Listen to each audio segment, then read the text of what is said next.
This week we have a request on how to deal with headlocks. But before we do that, welcome those of you that are brand new to the channel, as well as the loyal and faithful followers of the Cane Fist Way. Go ahead and hit that subscribe button.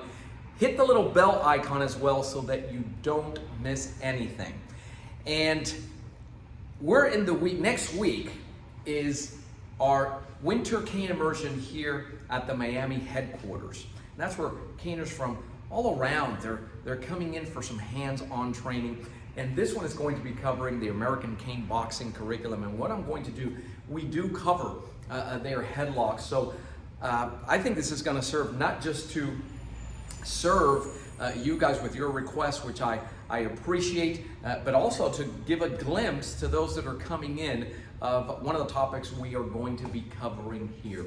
So let's go ahead and take a look at it. A couple of preliminaries here. Oh, and very important, take advantage now. Write this down. Take advantage of your free resource, which is texting. Text the letters CCC, which stands for Cane Clarity. Call to 305-745-7839. Regardless of where you are in the timeline of your cane self-defense training, let's jump on a call and get you clear on the path so that you have an actual viable plan in place to make 2021 your best caning year ever. Listen, the only reason, I don't know how you got into a headlock, but these things happen, and so we have to cover it. Straight off the bat, you're outside of your power shot range. By the way, this is an ACB 32. This is what we're going to be using, and it's known as the cane boxing cane. It's designed specifically for close quarter combats. It's got that palm rest, which we all know how we use that. Yes, it's for comfort. It also serves as a personal protection extensor, so we'll see how it comes into play here. But again, I don't know how you got into a headlock. There's at least 3 different types of headlocks, so I'm going to cover some basics here. But the only reason a criminal would look to put a headlock on you is either to control you or to kill you. And I don't have another way of saying that, right? Because it can seal off the breath, right? So if we're coming in here, Kiko will come in. And if we're here and all of a sudden you find yourself, this is a bad situation to be in. This is a bad situation to be in. And so one of the first things that we need to look at, if you would tilt here, the first thing is, there's a hierarchy. You see people trying to come in with the cane and all these other things. The hierarchy here is, make no mistake, is, remember this, it's a truth, a combative truth. If you can't breathe, you can't fight. So this becomes, before I try anything else, this becomes the first reality is I have to come here. Now, if you don't know what you're doing with this is actually going to get in your way. We don't want that for you. So don't get cute with this. Go ahead, take your claws. You have this claw, now you have this claw, and you come in. So 1 second. This is where, right, people always talk about, well, I want that horn. What is it that differentiates a training cane, like a player? If you can just start looking there, looking in there for a player, you'll notice that the horn on that tool is benign. Thank you. Now, it's something that looks like this. It is designed, a player cane is designed so that you don't snag your training partner, right?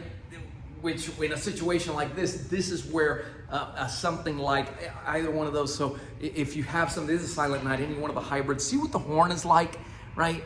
It's designed to snag. The Raven cane, aircraft grade aluminum, I love it because it's innocuous looking, right? That's gonna collect DNA, but don't miss this, please. Don't think that just because you have this is gonna act as another set of grip, that snagging, especially on meaty flesh like this, that's going to be enough to get a guy that's jacked up on adrenaline to leave you alone. It doesn't work that way. It will come into play. So I just want to give you the heads up on that. So once you have this situation, and we'll say, Kiko, give it an honest, go ahead and choke me there. It's not because I'm so strong. It's just I'm aligned. It's to my center. They're principles. Right? I'm farther away from his center, So you're going to go ahead and shift, and now you will at some point find yourself here. Even from here to remove this from here, if I go in to get out, you're going to find yourself at one point in a side headlock as you transition here. So I'm going to take it from that side headlock. By the way, if we're going there from the rear, one of the things when he's much bigger, stronger, faster that you need to look out for, if you'll tilt here just for me, good idea also, believe it or not, to just go ahead and anchor. Take your foot and anchor there, because ladies in particular, and anybody, right, when they're bigger, stronger, they can lift you off your feet. So we're going to transition in here, and again, it's not good. Everyone's natural inclination is to want to remove this, and if you're doing that, you're actually feeding into the snake, into the anaconda.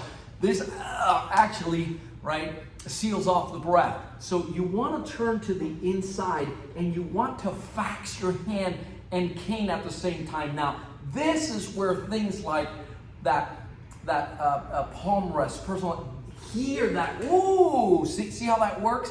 When you take this up, I'm gonna give you a close-up here, from here to here, and you're attacking their bone, because it seeks bone, right? Impact tool.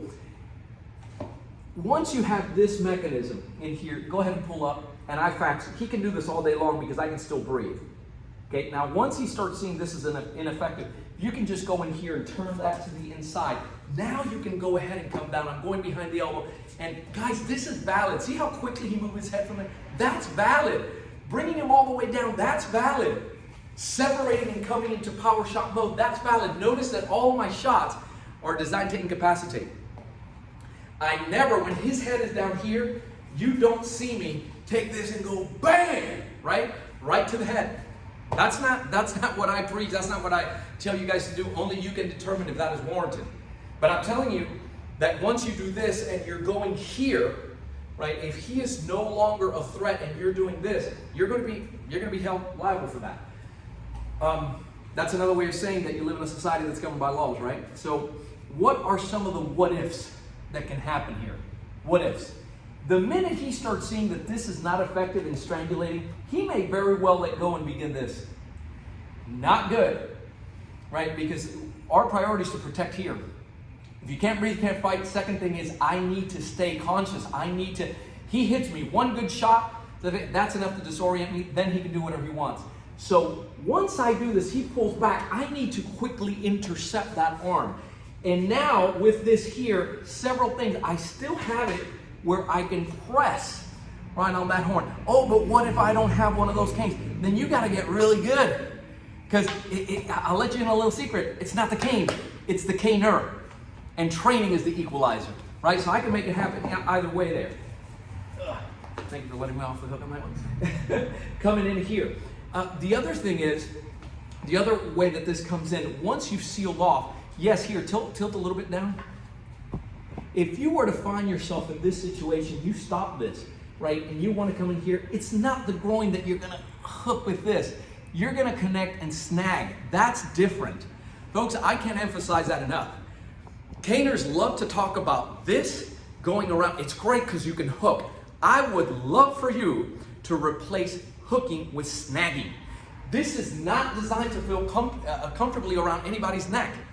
And you see this going on and flipping through the neck. I get it. It looks good out there and all that. Tactically, no. What you're doing is you're going to, in this case, tilt down again. When you're through here and you strike, what you're looking to do is snag.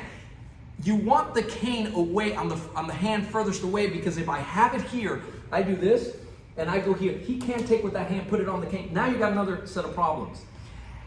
The most effective use of targeting the groin is actually going to happen with your bare hand. Okay, it's going to actually happen best once you fax in here and you move out. It's a groin pull. So this would be the groin. You're squeezing and separating from the body. Right? That's what heightens the nerve system. Now you're really challenging his nerve system. What's more important to him? To hang on to you or to hang on to him? Right? So what do you really love the most? There, Mr. Bad Guy. That's how you heighten the nerve system and you create some space so that you can go in here into that power shot mode. And this is just, there's so many what if scenarios. I'm demonstrating one way, just one way. If you were doing this in true ACB fashion, I don't have the cane now. Will you hear for 1 second? 1 second. So he comes in here. Well, how is this gonna? It's gonna be the same thing. This becomes a problem. I have to fax in here. And then if he decides to let go and go the other route, right, I have to come in here. See how I lift my elbow to protect my head? I can groin pull here, go down, down, down, down, down, down. Right? Locking up here, right, toes come up.